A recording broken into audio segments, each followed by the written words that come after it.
Go ahead. Yeah. All right. Can you see the screen? Yes. Right.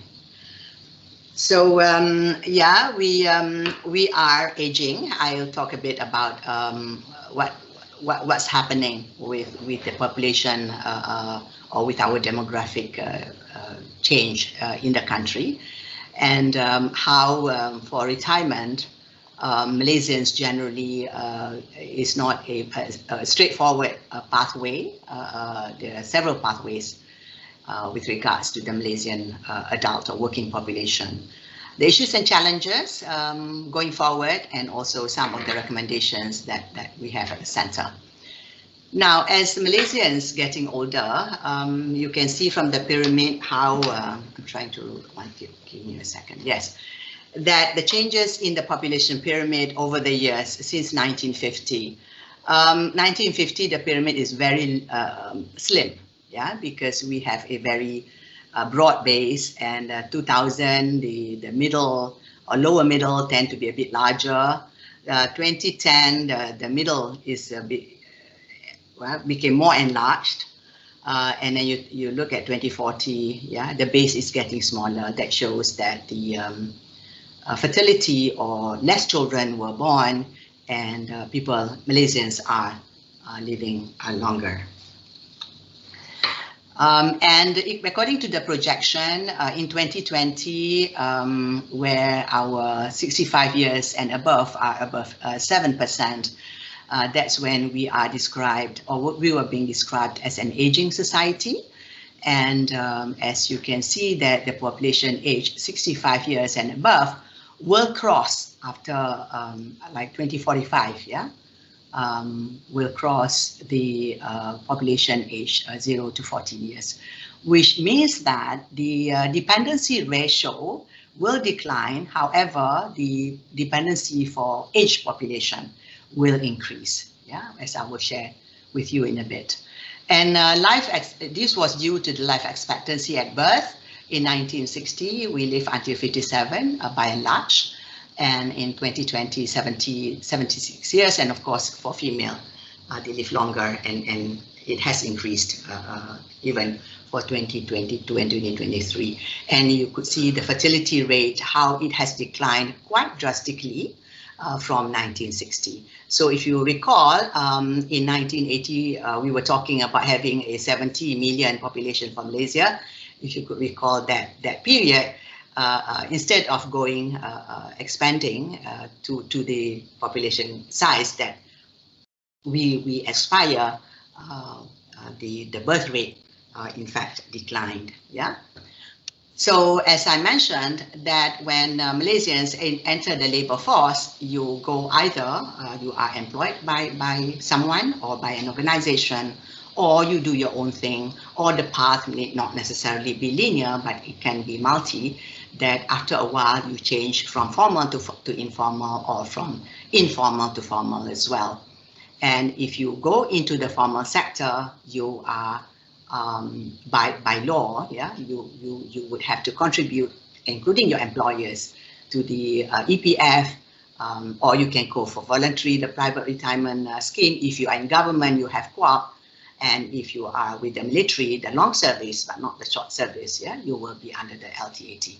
But the for those who are not in the formal sector, the other kinds of retirement preparedness or savings for retirement is voluntary for now. Yeah. So what are the issues with that kind of background and the demographic shift? What are the issues facing the Malaysian population? Number one is the dependency burden for the working age population. Secondly, is about social protection coverage and adequacy. What percentage of Malaysians are covered, and is it enough? So that's when we talk about adequacy, and also the macroeconomic management and the sustainability, especially the fiscal sustainability of social protection. And what is social protection? I will touch on it in the third part of the issues. Yeah. The first part is, as mentioned, that more older people needs to be supported by the working age population, and the older or the those aged 50 and older in Malaysia now, they are characterized as with low savings and lack of steady income during retirement. In fact, it is proven with our Malaysia Aging Retirement Survey, which is a nationwide survey, that the majority of Malaysians have very low income, although by and large they are working at least before 70 years old because of very low savings that they have. The EPF recommended to have savings at least 600,000 to live with 2,500 per month for the next 20 years during retirement. This figure came from our work at the center with Belanjawanku, that is the recommended amount for single, and also we have for seniors for different categories living in various parts of Malaysia or different cities in Malaysia. And only 40,000, about 41,000 out of 7.7 million EPF active members whose savings has reached that amount in 2021. So this was prior to the three withdrawals that was allowed. Yeah, in fact, in 2021, I think one withdrawal was already allowed. Yeah, so the data after that, as I think is in the public domain, that is very, very seriously acute. Yeah. And old age dependency ratio is increasing from every 10 working age adults having to support one older person in 2020. It is expected to increase to 3 in 2050. So more and more people will be relying on the working age population, ages between 15 to, in our case, 59 or to 64. Yeah.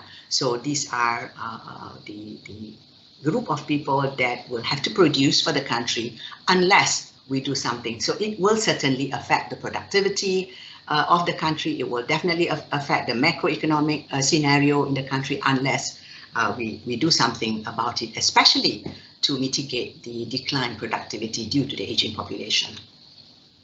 Unfortunately, social protection coverage in Malaysia is narrow and inadequate. Yeah? This is relative to the comparable countries, especially in Asia or even world average. Yeah.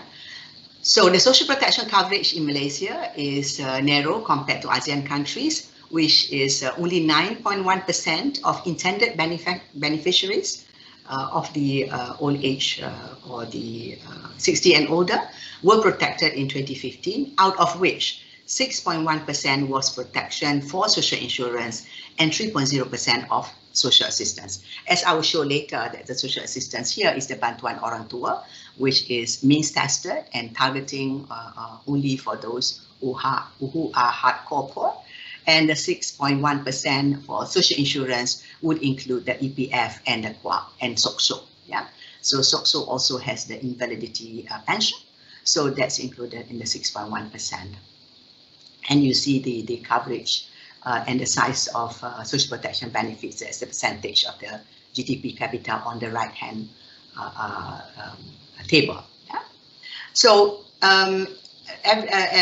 Asia's average is 55%, and the world average is about 13%. So that's how low we are compared to our peers and also other countries globally. Yeah.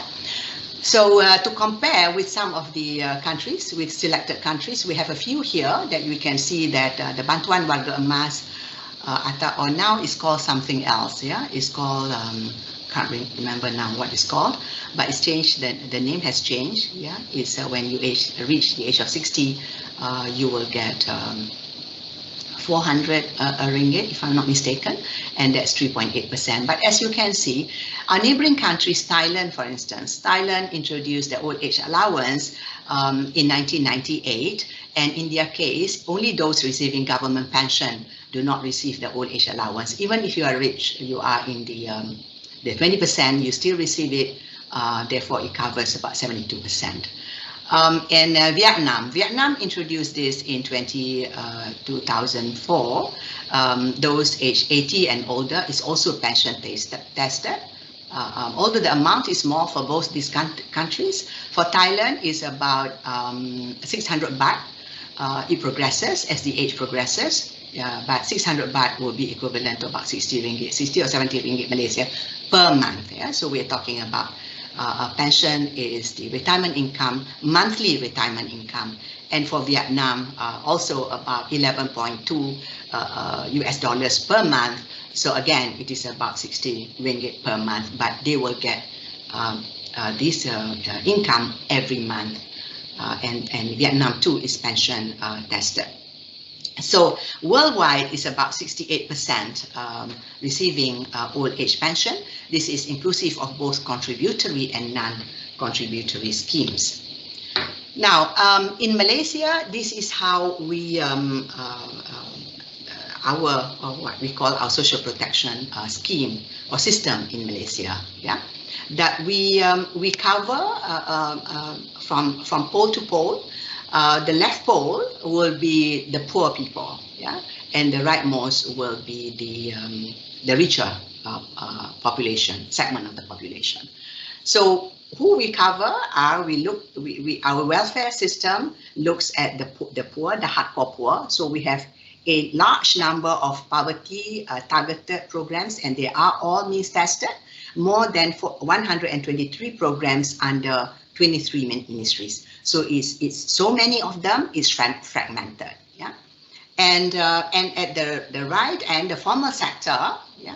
We have the EPF, the SOCSO, KUAP, and the LTAT. But in the middle, where a large proportion of them will be women, because women's participation in the labor force is about 55%, whereas men is about over 80 or 90%. So you can imagine that 45% of women are not covered. Those are at the ages below the age of 40. Once they go beyond 40, less women are in the formal sector. So you can imagine the kind of benefits that they have accumulated would be less, yeah, as they grow older, or would be less among women, yeah, the percentage of women covered. So this huge gap is due to, as I mentioned, low level of female participation, and also the rise of the informal, non-standard employment and self-employed.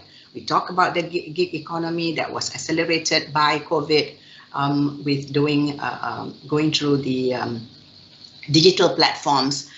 Some are earning very well, but not necessarily consistent, yeah, and not necessarily saving for old age.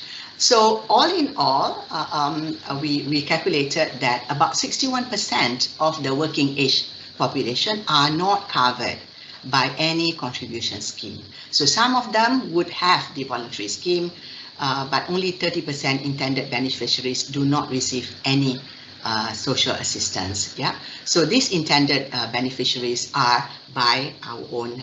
We look at our own survey that we did. That about 30% of them says that they need the help, or from their demographic, it shows that they are qualified, but they do not receive any social assistance. And about the same percentage do not even know that these assistance are available and they can apply for it.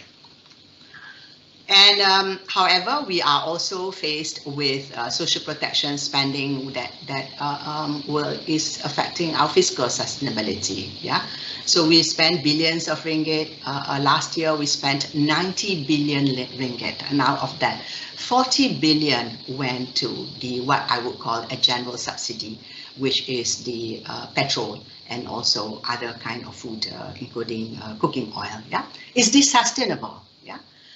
Social protection, especially social assistance, is always viewed as welfare-based in Malaysia. And yet, social protection in many countries and even advocated by the World Bank as growth-enhancing. That when you protect the young, you protect the old, i.e. you're giving them the basic income for them to purchase, basic food for nutrition for young people too. It is about capital development, human capital development, and therefore it is growth enhancing. And also for the older persons is also about their contribution in the past and now in the productivity or the productive sector of the economy, and now they are supposed to enjoy the benefits of their contribution. Yeah, and the government should increase. This has been called by many quarters that as a part of social spending to GDP, we are not spending enough, especially if we compare with the other emerging economies and also emerging developed economies. Yeah, so we are not doing as much as our comparators. And in order to boost social spending, strong economic growth is needed to fund the social spending. So that's why it is growth enhancing. If we need to discuss, we can discuss further. So you can see the graph on the right shows the total spending to GDP over the years. Yeah. So during COVID, we spent a bit more, 7.1%, but otherwise the spending is low compared to other countries. We are at the center, and it is also the global best practice started by the ILO, that social protection should be viewed or should be undertaken through the life cycle approach. This is to ensure that we move away from targeting the poor group or targeting the poor to targeting underlying vulnerabilities, because when one goes through the different stages in life, that's when one is vulnerable. Yeah. So we use the, if you look at the graph on the right, yeah, the picture on the right, and the dotted red line shows the minimum standard of living. And this is when we use the Belanjawanku as our guide, the 2,500. Yeah. And as you can see that as a child, you are poor because you're not earning, but your earning or your income, the income line goes up. Yeah. The blue line is the income line. It goes up beyond the minimum standard of living for some. And then it goes down again when you start having children, that perhaps if your salary is not increased, then you are below the minimum standard of living. And then if you earn more, then you go up again. So what we are hoping is the second graph, that with the support, yeah, with the support, if we were to use the life cycle approach, we are able to push up the minimum standard of living, or to push up income to reach the minimum standard of living for every Malaysian, especially when you talk about Malaysia becoming a developed country, because this is the scenario of a developed country. Of course, you have exceptions, yeah, but the aspiration is that the social protection floor or social safety net is supposed to prevent the citizens from falling into poverty. Yeah. So again, our suggestion is for Malaysia to move away from welfare model to poverty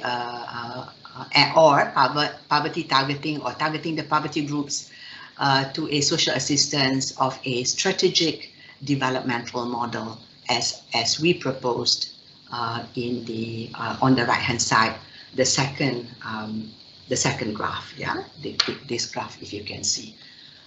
So we're hoping that with the social protection floor, which was introduced by the ILO in 2012, we're able to push up, yeah, the standard of living of every Malaysian to a level that commensurate a citizen that live in or who lives in a developed country.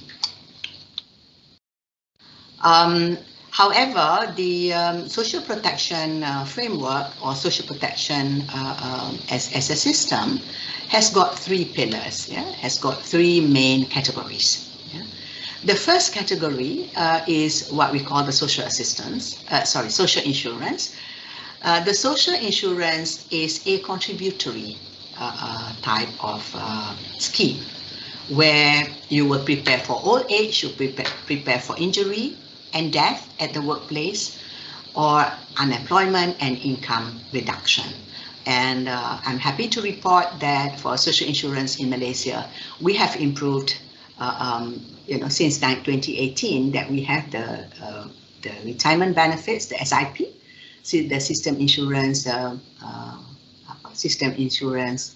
program or employment insurance system, where if you are unemployed or you are retrenched, at least for the next 6 months, you get a portion of your income in order for you all to support you while you are looking for a new job. Yeah. So so everyone, if possible, should be on the social insurance pillar or the social insurance track. Yeah. Where you contribute and your employers contribute, and for those who are unable to contribute, and contribution should be according to affordability, yeah, especially for the self-employed, and for those who are not able to, the government can also contribute on their behalf. But it should be universal. Yeah, social insurance should be made mandatory. That's our proposal, as I'm going to touch upon that later. And social assistance is for those who are not able to. So why are they not able to? They're not able to because they are too old to work, or they are too sick to work, or they are disabled. So this is what generally termed as government cash transfer or welfare transfer program, where it should have a universal coverage. And for us, the healthcare is universal, and school feeding program, I understand that it is only for certain schools and also for B40. Yeah. And the labor market program is an active and passive labor market policies programs, which are very active in Malaysia now, especially with SOCSO, with the EIS. Since the EIS was introduced in 2018, then we have more fund, not coming from the government, but coming from employees and employers for upskilling, reskilling, for people to re-enter the labor market, and also for the disabled to enter the labor market, as well as women, and also the microcredits that the government is offering. So all those falls under the labor market program. Now, we are also suggesting, and many of the group working towards the same goal is suggesting that we should have a multi-pillar retirement income, or multi-layer, yeah, multi-layer retirement income. So at the very bottom, that every Malaysian older or senior Malaysians should receive some kind of basic income, or should receive some kind of monthly basic income. And our proposal is for the government to extend coverage to make it wealth testing. Yeah. So affluent testing in some countries is called. We have a good database for affluent testing because our Bantuan, the scheme Bantuan Rahmah, yeah, the STR, already have the database where the top 20% of the Malaysian population, or Malaysian, in this case seniors, should not receive the basic old age pension, or in some countries is called social pension, because it should come from the tax, or is tax funded, or if the government feel that there is too much to cover, then it can also we call solidarity fund, that it can come from other what do you call that, other segments as well. I think the details of that can be discussed, but we would encourage a national conversation to have around this, because this is very, very important for Malaysia going forward, as mentioned earlier by Alex. Yeah, that the World Bank is sharing, and I think this data is well known, that what took France 112 years to grey, yeah, just takes Malaysia 25 years. So it shows that we, the time is now that we have to work towards this. And the population coverage, as we propose, it should be affluent testing, and the replacement ratio, or the income, is on the vertical axis, and it shows that for those of you who have the EPF and have QAP or LTAT, you will get a higher retirement income, because that's from the employment, and of course for those who can afford is the voluntary insurance. Now, what I want to promote here is the social insurance aspect of it, because this type of cross-subsidization, yeah, where you make it into an insurance type, because currently for EPF, it is not the food pillar, it is not an insurance pillar, it is a compulsory savings pillar. So you do not get the benefit of cross-subsidization where the working is supporting the non-working, the haves working, supporting the have-nots, and the young supporting the old. So the synergy between the have and have-not is not happening when you do not have a social insurance or social security type of fund. Yeah, I think that we can discuss further if you need further clarification. Yeah, I'll move on. So the World Bank have this matrix of what they call the multi-pillar approach to pension. Yeah. So the basic pillar, as I showed in the earlier slide about the basic pension, which is called zero pillar, or in Malaysia, I think we call it pillar 1. Yeah. So we have 5 pillars instead of 4 pillars. Shows here that where does it come from, the benefit type, and also the name of the program and institution. Yeah, so some are from the government, tax funded, including the retirement homes. This is the public retirement homes. Yeah, and it comes from the tax revenue. Yeah, and SOCSO, the TAT and EPF, and also the PRS scheme. Yeah. These are our policy recommendations. This has also been talked about, I think, in a few discussions. Yeah, we feel that we have to improve both the coverage and the adequacy of social protection, and definitely to strengthen the coordination among the different agencies. And social insurance need to be strengthened, either by making EPF and SOCSO contribution mandatory. Yeah. So if you make it mandatory, we have the MyCard, the IC that every Malaysian have. So we know exactly who reached the age of 18, and we start sending letter to them to say that now you have your EPF and SOCSO number, and you will have to contribute. Yeah. If you can't, you should give a reason why you don't. Yeah. And or we can go for automatic enrollment, and if you are, which is not necessarily mandatory, if you want to opt out, you can do so, because this research shows that it is harder for people to opt in. Yeah. So, but if they are already in, they do not necessarily opt out so quickly. Yeah. And to convert part of EPF funding, or it's called to ring-fenced it to become retirement income. How we do it and how much, and what percentage of the fund to do it, I think can be discussed. It can be a national conversation. And social assistance program should not be targeting only the poor, but we should adopt the life cycle approach, that we should tackle the underlying factors that causes poverty, not going to the poor or the poverty group, because the poverty group, as we can see, due to COVID, it goes up and down. But there is another type of fund for a crisis like COVID or tsunami or the likes, where you earmark, or it's a different kind of, that you top up from on top of the life cycle support or benefit that you have already providing for the citizen. Yeah. And to consolidate all old age social assistance program into social old age protection flow, funded through the Solidarity Fund, yeah, as I mentioned, either through tax or endowment, through the Zakat endowment and all that. And I think we can have further conversation on this.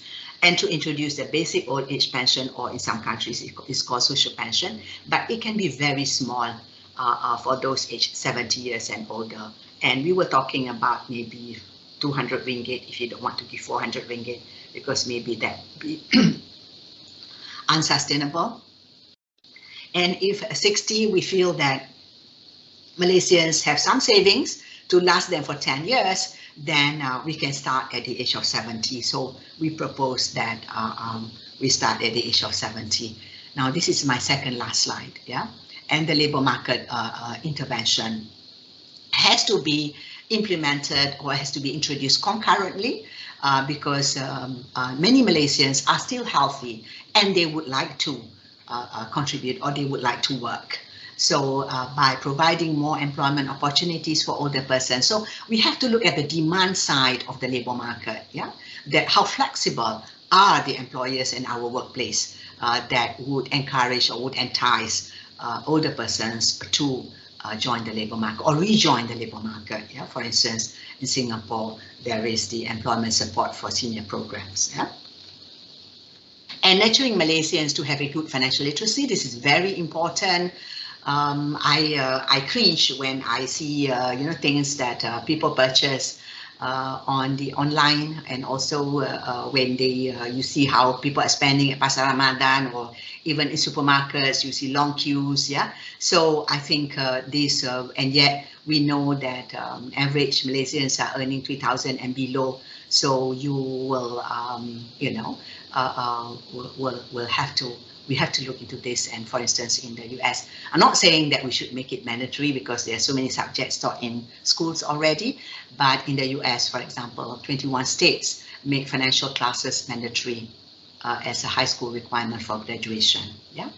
And to educate seniors, for instance, on Belanjawanku, the app is already out. Yeah, EPF has and we have updated the data, the latest expenditure for seniors as well, and also for individuals married with children, single parent, yeah, and all the different categories are also found on our website now, also on the EPF website. You can download. I think it's in the Google Play, the Play Store.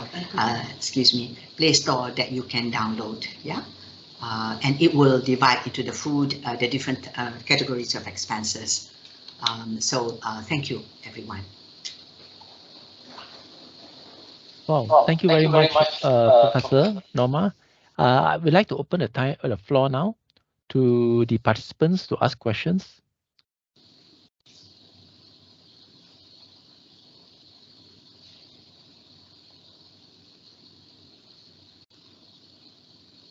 Maybe I just start the ball rolling. Normally Malaysians are, are a bit shy to ask questions. Yes. Yeah, I remember when I was at the IDEAS conference, Professor Norma, I asked this question about, whether Malaysia politically is it ready to allow voluntary retirement plans, and how prepared is the government, in even considering or discussing this issue?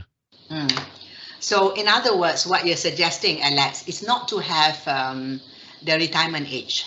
Yes.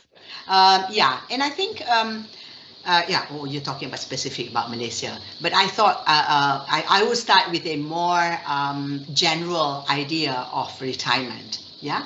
The idea or the concept of retirement was started by Bismarck in Germany. Yeah. When they were talking about, or they were planning for social insurance or social protection for those who are employed.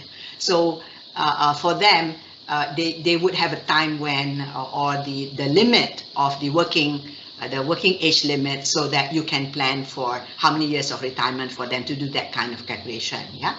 But for many countries, I think because of the advance of the medical health and all that, the retirement age is fluid. Yeah. But for Malaysia, I think we need to have a conversation, because as I mentioned in many other forums as well, that many Malaysians do not retire. They just can't afford to retire, Alex. So they may not be working in the formal sector or in the formal setting, but they go into the informal sector. So thanks to the flexibility that we have in Malaysia, where it's quite easy for you to do your own business, to be self-employed, that there are a lot of Malaysians out there that post 60 that they are involved in the informal sector, yeah, or as self-employed. So they don't retire, because some of them, as I said, just cannot afford to retire. But whether we should increase or index, yeah, in some countries they index it to the longevity to the life expectancy. So you can index it maybe when the life expectancy increased by 3 or 4 years, you increase by 1 year or 2 years, which is what Singapore is doing, Vietnam is doing, a few other countries are doing, and of course developed countries as well. Yeah, you can do that as well, but I think we need to have a conversation. But Malaysians are still very healthy at the age of 60, you know, and we can, because unfortunately, these were the age, the baby boomers were the age where both family and government especially, invested so much in education, in human capital development. Yeah. So if they only work until 60, it's a pity, because they have a wealth of experience, they're still healthy, and I think it should go by their state of health instead of their age. Yeah. Alex, that's too long a response. Yeah, but specifically for Malaysia, you know, what are the currents really, you know, in Malaysia moving towards this? Site City was so worried that the young population or the young entrants to the job economy are not able to find a job if all the old people are still around, right? That was what I was concerned, but I think it's more of a mismatch of skills. Yeah, but even the banking sector, as I mentioned, you know, we are looking for talents. Yeah, I don't think that has been proven by many research. It's what you call the intersubstitutability. Yeah, so it is not the seniors are not taking away jobs from the new entrants. They are performing two very different roles in an organization. Yeah. And we are talking about the tight labor market, especially among the talent, skilled workers. Yeah. So if you are, we are worried about productivity, as I mentioned earlier. So if we don't utilize every brain or every talent that we have in the country, then we will suffer from the issue of talent deficit. Yeah. Because many Malaysians are leaving the country too because of our wage differential, you know, with our neighbor, for instance. Yeah. So this will be one way for us to mitigate the productivity issue in the country, and especially, you know, with the robotics, with AI, with technology, you know, where you don't have to move around so much, you know, and all that. Those kind of jobs, I think, would definitely would benefit from taking in or employing the older or the senior talent. Yeah. Yeah. Okay. Are there any questions from the floor? Just unmute yourself, please. Sometimes I think some of you may have forgotten to. Oh yes, Atika, Hi. go ahead. Yeah. Hi, Prof. May I get your comments regarding Malaysia's readiness to transition towards a more universal social protection system? And if we're not ready, what are the necessary prerequisites for us to move towards that? Thank you. Wow, these are very wonderful questions. I didn't get your name. Can we have your name, please? Atika. Atika. Okay. Thanks, Ms. Atika. Whether we are ready or not, I don't have the graph here, but I can show you, not the graph, the picture here, that where Malaysia is and where other countries are and were when they introduced the universal basic pension. For many of the countries, they are a lot poorer than Malaysia. Yeah. So our conclusion, this is our conclusion, is that a stronger social protection will be the strategy for development, for us to become a high-income country. Simply because if you know that you have a safety net for you to fall back to, that you're old, at least you have some kind of minimum income. Yeah, you are not too afraid to take risks at work. So that's without risk, there's no innovation. You want to innovate, you take risks. But if you're so afraid that if you get fired, if the risk that you take is not necessarily positive, then you will not take that risk. So we will not be able to get out of that mode of, I don't want to use the term middle income trap, but that mode of us moving into the higher level, elevating to the higher level as a country. Yeah. So that's number one. Now, whether it's universal or not, the Bantuan Rahmah, the STR, yeah, scheme, T is what? Tunai, yeah. Sumbangan Tunai Rahmah, STR, out of 8.1 million recipients, 3 million are age 60 and older. That's the data from the MOF. And 60 and older in Malaysia is 3.6 million.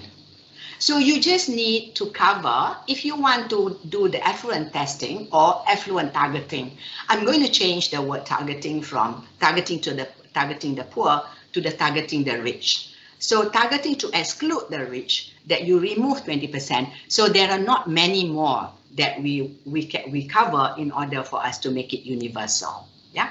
So we can easily make it universal. And also we have our powerful instrument in Malaysia, for Malaysia is where we are very blessed or very fortunate that we invented the MyCard, which is so powerful.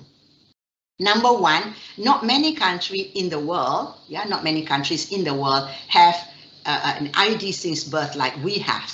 And number two, our ID has become a powerful MyCard, where you can just transfer into those who are the age 60 or 70, whoever that you think qualify or eligible for that, to receive the monthly payment. And you talk about, maybe you are concerned about the fiscal sustainability. Now, the fiscal side, I think we have been talking about this in many forums, that there is no way that Malaysia's fiscal position is going to be sustainable unless we look at the collection or the revenue side as well. Because our revenue base is very narrow. Yeah. So unless we look at broader base or we look at the progressive type of taxation, we will not be able to correct our fiscal position. Yeah. So there's nothing to do with SP. Yeah. Nothing to do with the expenditure on social protection. And moreover, the 90 billion that we're talking about, which, as you know, I think you've heard it from other discussions as well, that it generally benefits the rich. Yeah, you talk about fuel. Yeah, you talk about other kind of subsidies as well. Yeah, water. Yeah, how cheap utilities are in this country. You know, I mean, you need to talk to some of our expatriate friends for you to know that they were shocked when you have to pay for utility bills, yeah, and when they have to pay for petrol bill, for instance. So some of this fund can be transferred to become, to go to undertake the social protection cycle that I mentioned, and it can be universal. The other thing will be the child grant, perhaps. The child grant, because our children need the nutrition in order for us to have for the cognitive development of a child. And what's important is their 1,000 days of their lives. Yeah. So if we can support them, support parents to purchase nutritious food for children, yeah, and as you know, it would definitely benefit the poor more than benefiting the rich, because the poor will have more children, right? So we've done the metrics, and we know that it will still address what we want to address as a nation.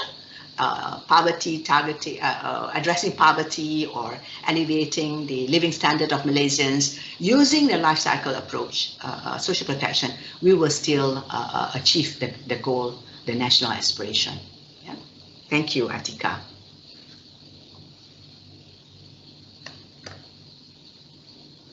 Any other questions? Yeah. Assalamualaikum. Morning, Prof. Bakhtiar here from Tabung Haji. Okay. Yes. All right. Earlier during your presentation, actually I was quite surprised with the fact that only 40,000 out of 7.7 million EPF active members only have less than 600,000.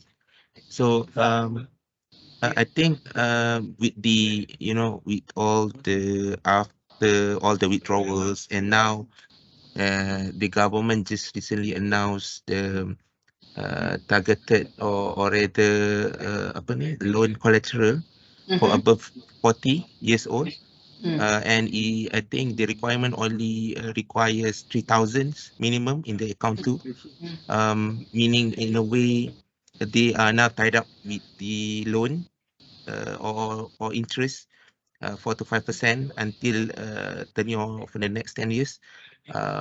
So what actually, you know, I'm not sure now the dynamic of the retirement savings plan for and the EPF now. What was your comment on this?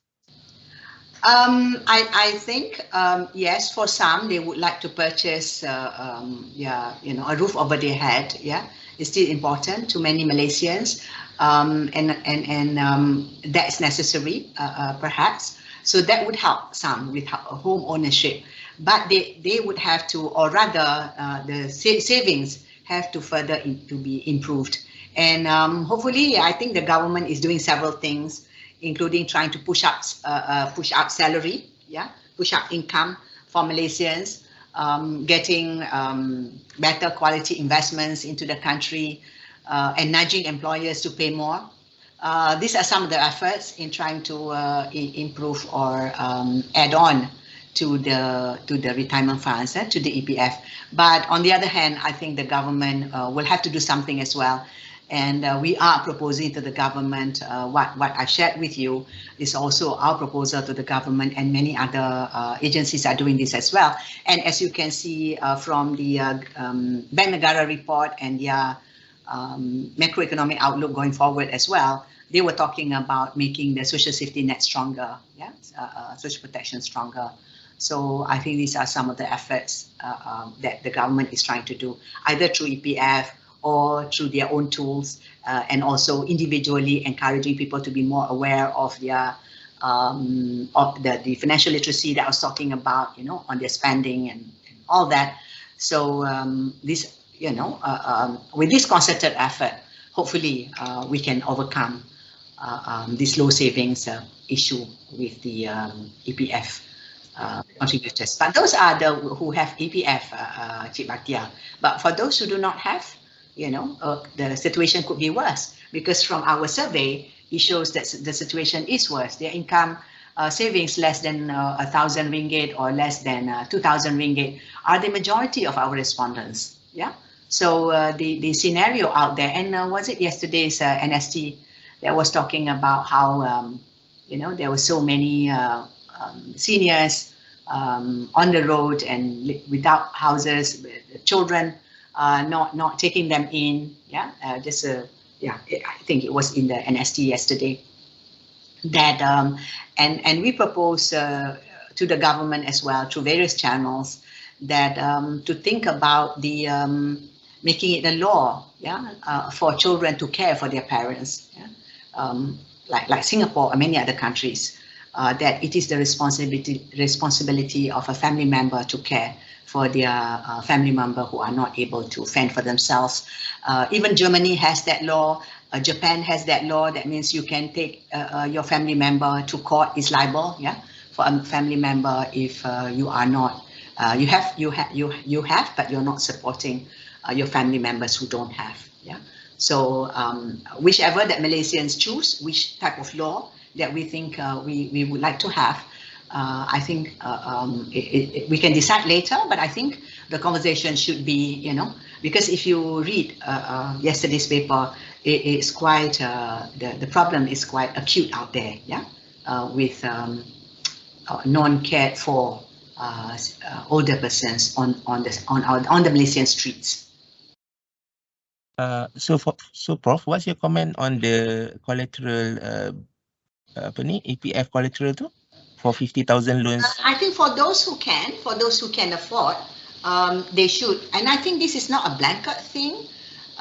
If I read carefully, yeah, I must say that I didn't study that detail, but what I have read, that it is not a blanket thing, that EPF will have to also see what are their kind of the kind of commitments that they have in order for them to approve. Yeah. So the banks that they have identified participating in this will have to get some kind of approval, if I'm not mistaken, from EPF2 before they can what do you call, execute the loan. Yeah. So there's a lot of caveats, a lot of you know, checking that has to be done before this can happen. Okay, thanks, Prof. Just now on the NST, sorry, breaking. The NST that you mentioned, old folks, apa ni, by roadside and so on.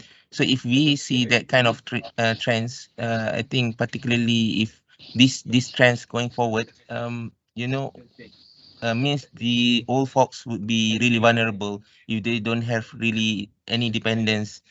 So not sure because earlier also you shared that 3.8% only the coverage for these schools, and if this is getting worse, you know, what kind of possible, at least to give shelters to this, you know, let's say they have another 20 years to go.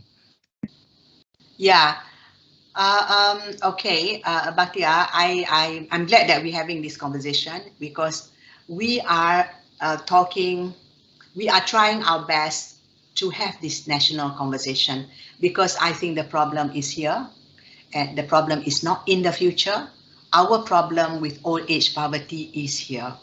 So hence our proposal to the government to come up with the universal old age or social pension that at least they are guaranteed of a minimum income per month. Not in tranches, the way STR, the way BSH, the way BRIM was paid. Because when you pay in tranches and a bigger sum of money, people tend to forget that next month they have to pay the bills. But if you give every month, like Thailand, Vietnam, or all the developed countries in the world, including Japan and South Korea, yeah, then you can plan. Oh, okay, next month, every month you will know that you have to pay for your bills and what have you, yeah, your consumption for that month as paying lump sum. So we say just convert this into the lump sum payment because it's about the same.